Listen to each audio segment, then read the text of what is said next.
Mesdames et messieurs, bonjour. Excellente soirée à tous qui suivez la télévision rwandaise. Vous êtes avec moi, Michel Iradukunda. Le gouvernement du Rwanda rassure qu'aucun militaire FARDC ni élément FDLR n'a traversé la frontière pour combattre les forces rwandaises de défense. Ils n'ont même pas tenté de le faire. Dans une interview avec le porte-parole adjoint du gouvernement du Rwanda, Alain Mukurarinda, il a réitéré que la voie des négociations est l'unique pour trouver une issue définitive au conflit congolais. Aujourd'hui, nous déplorons 9 personnes qui ont été tuées. D'ailleurs, je pense qu'ils seront enterrés aujourd'hui. Et ceux qui sont blessés sont soignés dans les différents hôpitaux ici, à Musanze, à Kigali. Et je pense que leur situation n'est plus préoccupante. Quant aux dégâts matériels, oui, il y a eu 5 maisons qui ont été détruites, il y a eu un transformateur électrique qui a été détruit, mais tout cela a été réparé, l'électricité a été rétablie. Et donc, vous voyez, aujourd'hui, on est là, il n'y a plus de bruit de balles, il n'y a plus de bruit de bottes. La vue continue dans Rubavu comme d'habitude.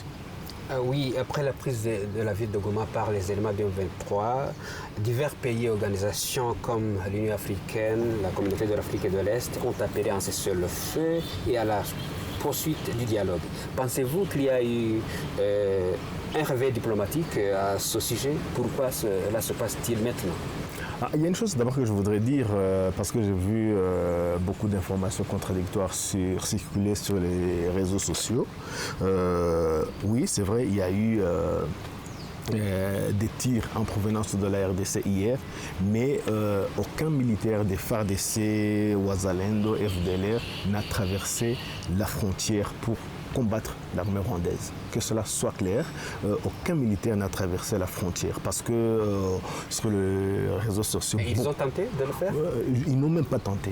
Qu'avez-vous à dire par rapport aux réfugiés que le Rwanda a reçus et continue de recevoir depuis la prise de Goma? Le Rwanda s'était préparé à accueillir les réfugiés. D'ailleurs, c'est ce qui s'est passé depuis hier. Depuis hier, on a accueilli plus de 270 réfugiés en provenance de la RDC. Ils sont dans un camp, ils ont été accueillis avec tout le nécessaire pour qu'ils puissent se sentir un peu, je dirais, à l'aise. Et puis on a également accueilli des membres des Nations Unies, de la MONUSCO, plus de 1800 personnes qui sont passées par Rubavu. Je crois qu'on a vu hier à la télévision beaucoup de bus qui les transportaient vers Kigali. Et également, tout a été préparé, ils ont été dispatchés dans différents hôtels. Et à partir d'aujourd'hui, ils vont prendre les avions en fonction de leur provenance. Et les Congolais qui sont parmi ces agents des Nations Unies vont retourner à Kinshasa. Et puis également, il faut préciser qu'il y a eu aussi des Rwandais, plus de 680 personnes qui se sont déplacées hier à cause de cette guerre qui s'est déroulée tout près sur la frontière à cause des bombardements qui ont été faits par les FARDC, Wazalendo, FDLR sur le territoire du Rwanda. C'est à peu près 680 personnes qui ont été accueillies dans un camp ici tout près à Rubavu. Mais je pense qu'aujourd'hui, comme la situation s'est calmée, ceux-là vont retourner dans leur maison, dans leur famille. Et pour les Congolais, aujourd'hui, il y en a même qui sont arrivés, beaucoup sont arrivés ce matin. On va continuer à les accueillir. Les moyens sont là. Et les personnes qui s'en occupent sont prêtes. Ils étaient déjà préparés. Il n'y aura pas de surprise. Les analystes politiques de la région des Grands Lacs estiment que la prise de la ville de Goma pour la deuxième fois envoie un message fort, renforçant l'idée que si le gouvernement congolais continue de négliger les revendications des combattants du M23, les problèmes de sécurité continueront de déstabiliser l'est du pays. Les détails avec Assim Youssouf. Depuis le début du conflit mené par les combattants du M23, majoritairement issus de la communauté Tutsi d'expression Kinyarwanda, ils ont pris pour la deuxième fois la ville de Goma. Après avoir été expulsés en 2013, il leur a fallu plusieurs années pour se réorganiser. À l'époque, certains avaient fui vers l'Ouganda, d'autres vers le Rwanda.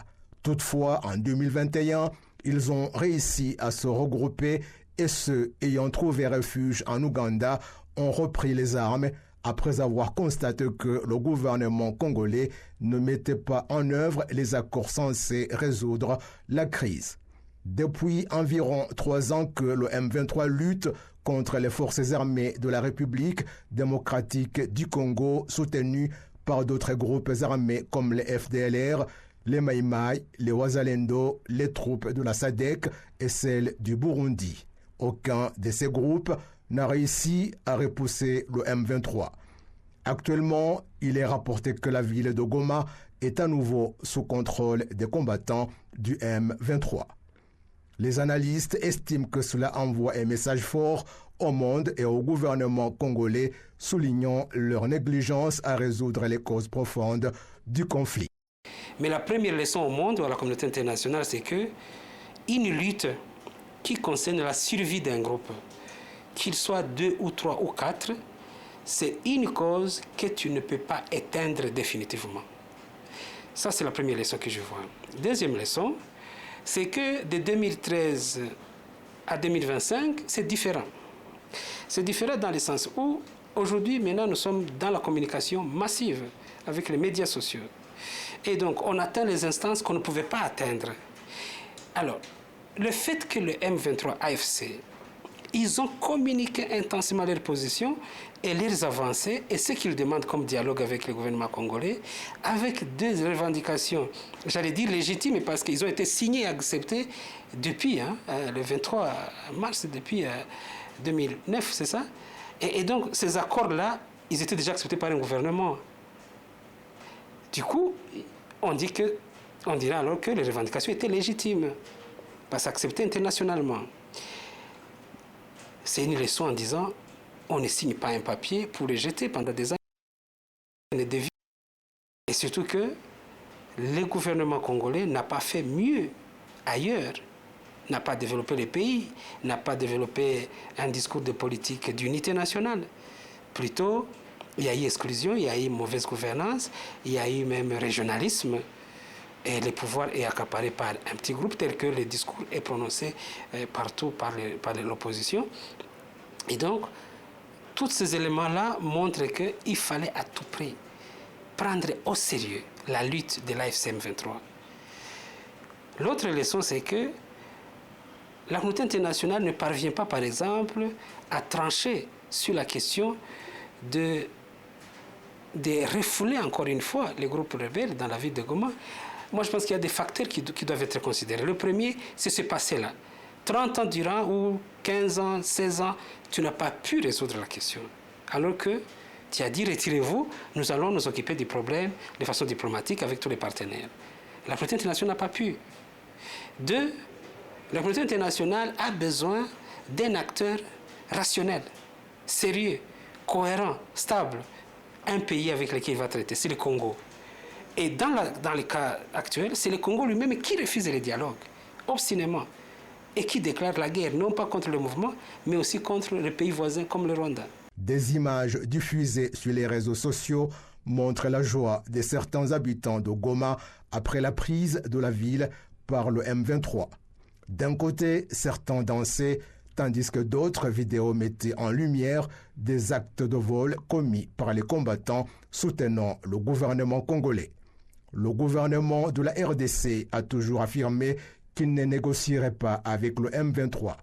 Des analystes estiment qu'il est nécessaire de chercher une solution à travers le dialogue avec le groupe M23. La ville de Goma est tombée alors que d'autres grandes localités de la province du Kivu du Nord, à l'est de la République démocratique du Congo, telles que Masisi Centre, Ngungu, Sake et d'autres, étaient déjà sous contrôle du M23.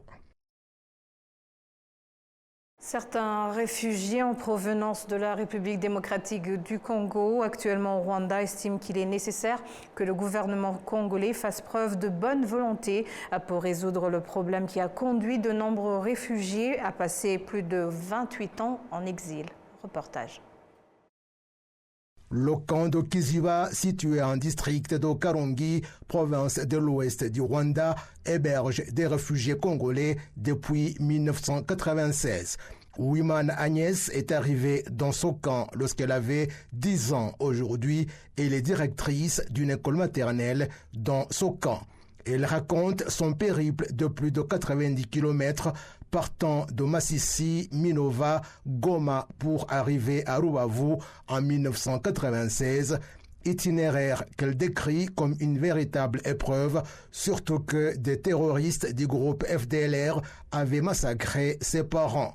Ce périple, elle l'a partagé avec de nombreux autres réfugiés, parmi lesquels Twizere Mbera, qui vit au camp de Kiziba depuis plus de 28 ans.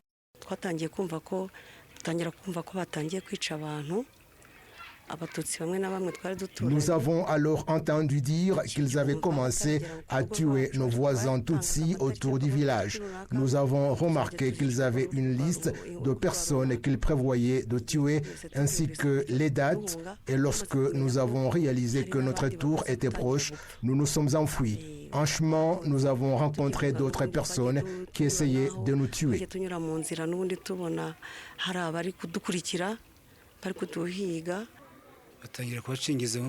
Ils ont commencé à propager l'idéologie génocidaire chez nos voisins.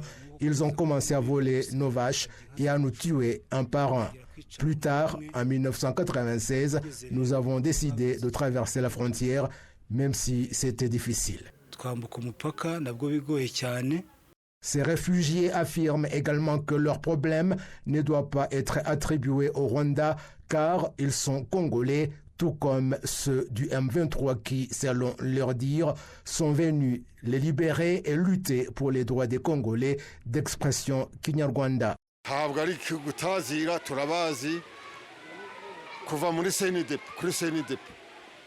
Nous les connaissons depuis le CNDP. Ils sont congolais. Même mon premier-né est mort au front en combattant pour le M23. Ils y ont des terres, des vaches et des maisons. C'est littéralement leur maison. Nous connaissons certains qui sont allés sur le champ de bataille pour défendre nos droits. Ce sont nos frères plus jeunes et plus âgés, mais les appeler Rwandais, cela c'est ignorer les causes profondes de ce problème.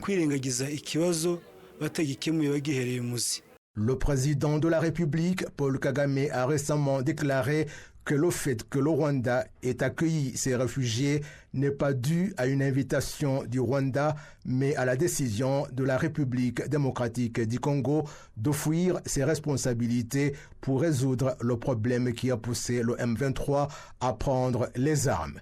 Why do we have over 100,000 refugees here in Rwanda, originating from that region? Why do we have refugees here? Pourquoi avons-nous ici au Rwanda plus de 5 000 réfugiés originaires de cette région? Pourquoi avons-nous ces réfugiés ici?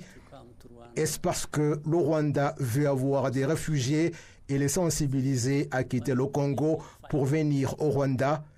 Et pourquoi le M23 combat-il? Est-ce parce qu'il aime la guerre? À propos des combats qui se déroulent dans l'est de la RDC, c'est que vous dites que c'est la violation de la souveraineté du pays. Comment cela est survenu? D'une part, ces gens sont des Congolais et d'autre part, ils sont des étrangers. Comment ont-ils ces deux origines? Comment sont-ils des Congolais et en même temps des étrangers qui ont attaqué le Congo et ont violé sa souveraineté en occupant certaines de ses parties? Invaded the Congo and therefore breaching everything about sovereignty and territorial integrity. Le problème d'insécurité dans l'est du Congo est devenu une situation quasi permanente pour ces Congolais d'expression Kinyarwanda. Dans le camp de transit de Ngamira, certains réfugiés sont soumis aux tests médicaux pour diverses maladies. Rwamararu Claver, âgé de 79 ans, a choisi de fuir après que les FDLR aient pillé ses biens et tué ses enfants. Depuis vendredi dernier, de nombreux Congolais ont été vus traversant la frontière entre le Rwanda et la RDC et jusqu'à maintenant, certains continuent à fuir. Le porte-parole adjoint du gouvernement rwandais, Alain Mukurarinda, a déclaré que le Rwanda est prêt à continuer d'accueillir ces réfugiés conformément aux lois internationales. Le fait d'ignorer le problème de l'insécurité dans l'est du Congo est devenu une situation quasi permanente pour ces Congolais d'expression Kinyarwanda. Il y a quelques heures que le groupe M23 a annoncé la prise de la ville de Goma et depuis lundi matin, certains soldats des FARDC ont commencé à fuir vers le Rwanda, affirmant que leur défaite est due à la mauvaise gouvernance du gouvernement congolais. Ces réfugiés installés au Rwanda affirment sans hésitation qu'ils espèrent pouvoir retourner chez eux bientôt. Jusqu'à ce jour, le Rwanda abrite plus de 5000 réfugiés, dont près de 90% viennent de la République démocratique du Congo et vivent en exil depuis plus de 28 ans. Et c'est sur ces images que nous clôturons cette grande édition. Au nom de toute l'équipe qui a contribué, je vous remercie. Bonne poursuite des programmes de la télévision rwandaise. Et d'ici là, portez-vous bien.